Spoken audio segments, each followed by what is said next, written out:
Good, I can't go on. We had come at home again. You saw it.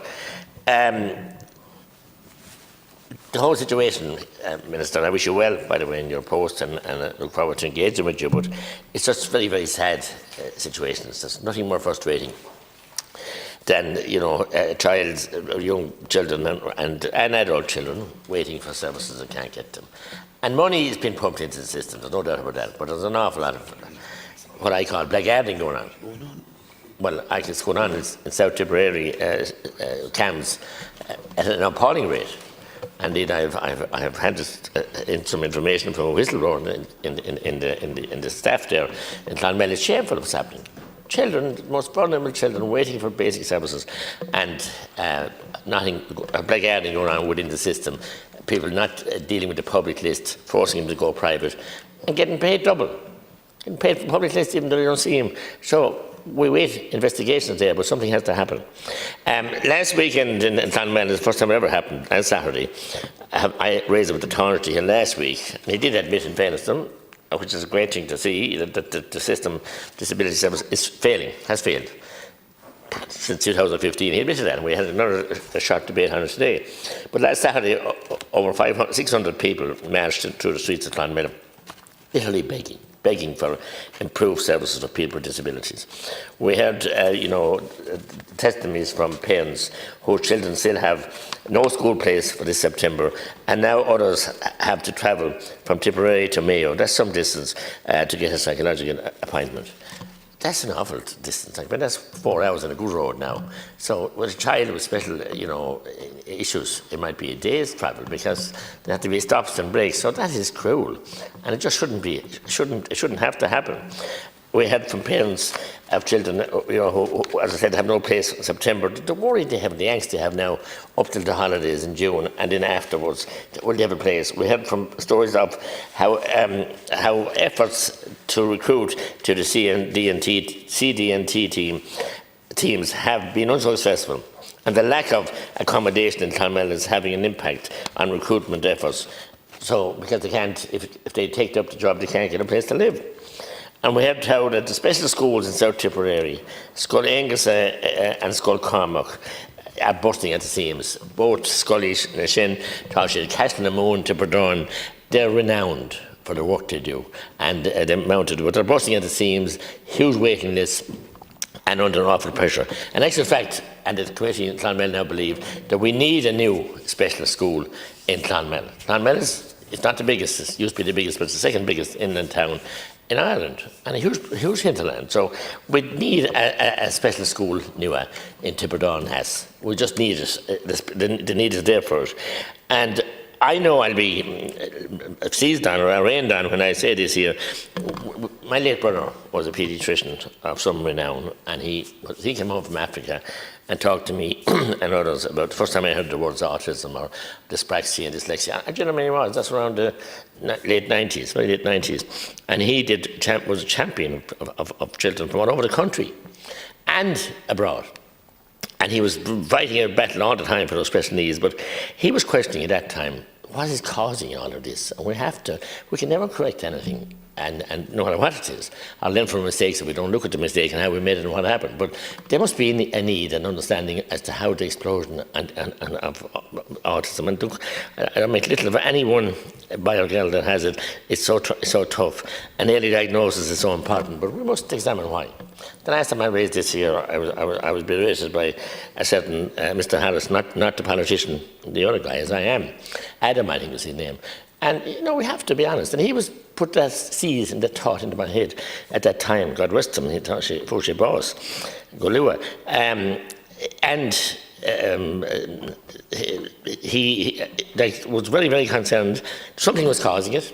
Because when I was going to school in the County Cold and Benedrucker and certainly some others here, we didn't see these issues. As there was some, but nothing like the amount is now. And I salute every Bun school and every national school that has autistic rooms and services. But I just wonder if we have to change the model.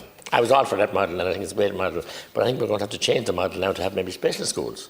because, you know, we have 3 schools now. I have one of my own waiting for a second room, Costa Nua School Mira, my own national school, my own village, waiting for a second room. Small bit of movement recently in the department, but it's too slow waiting to get the school building, put another extra unit. Great that the Board of Management, the Montori, and the Parents' Council and everybody wants it. It's great, but they have experience of one already. Trastna on board in, Fihamila, Godi, and Burncourt, and Court Duta. Burncourt National School, again held up, gone so far on stages, and again held up. And then we have, as I said, the situation in Cashel, in the special schools. They're waiting for extra space and everything else, but those 2 particular schools are in a line and very hopeful, and the teaching staffs and all the rest of it want to move them ahead. And there are numerous other schools. Tipperary Town, Balliol Tippertown, St. famed in song. A long way to Tipperary. It's a long way for the Dalti, Golea, Nadini Ogi. There's no special education supports for, and there's 5 national by schools. They've all come together now. They have space. And they want to get movement here because they have the space in the yard, and they have the willingness of the principals and teaching staffs and boards of management. And they're in a bad way. Town the size of Tipperary with 5 national schools, as I said, bursting at the seam, but they have no special education facilities. And that is just not acceptable. So there's so many of them that need the supports. And as I said earlier, today, I said again, the organising committee of the Action for Autism have welcomed the Taoiseach's acknowledgement that in the Dáil last week that the progressing disability policy has simply not worked, and that we need, and this is the Taoiseach's word, to change it. I'm saying to you, Minister, you need to get your hands on this and give it a good shake-up. They've taken up your offer at the Taoiseach and I did provide the details today from a number of families that did and gave me very special, very, very sentimental and very, very sensitive details in a letter that I handed to the Taoiseach, and I hope he'll meet him. And they've asked also the Taoiseach will come down and visit Skull Cormac and Skull Engese in Cashel. And I'm asking you the same thing. Talk goody Cashel Moon, Court and the God's God and Shin. They do great work. So, Minister, please will you come down and visit them? They do tremendous work, and I know you understand it anyway, but to get a feeling for how they are there. So, we're going to have the major overhaul of the services. And then the children, the parents' nightmare often is that when they try to come 16, 17, 18, there's nowhere to go. They're in special schools and they're out then, and no services, no place to go. And there was a lady there last week, and my goodness, it was heart-rending at the march. First time I met her, but she's from Cork, but lived in Cashel for a number of years. And her and her husband, David Buchalog, and they call him a lovely Irish name. The name eludes me now. She just met me in the crowd. And she said, I have to apologise to my son when I get bigger for calling him an Irish name. My goodness. And she told me he's 5 years, Cúigblí in Dísh, and non-verbal, in Fucklawan, non-verbal, and he's hasn't been seen by anybody. At 5 years of age, just think about it. Just think of it, non-verbal child at 5. I'm blessed to have 10 grandchildren from 10 years of age down to 10 months. And it's wonderful, but to think of a child that's non-verbal at 5 years and get no services. Her husband, thankfully, is trained and works in a special school, and he's able to do some therapies with him, but they can't get any assessments, they can't get any special, supports. And to think that I love the Tonga, and it's our natural. I don't be saying that at all. I mean, she's an Irish name herself, and to think that she'd have to apologise to him when she get older for calling him an Irish name.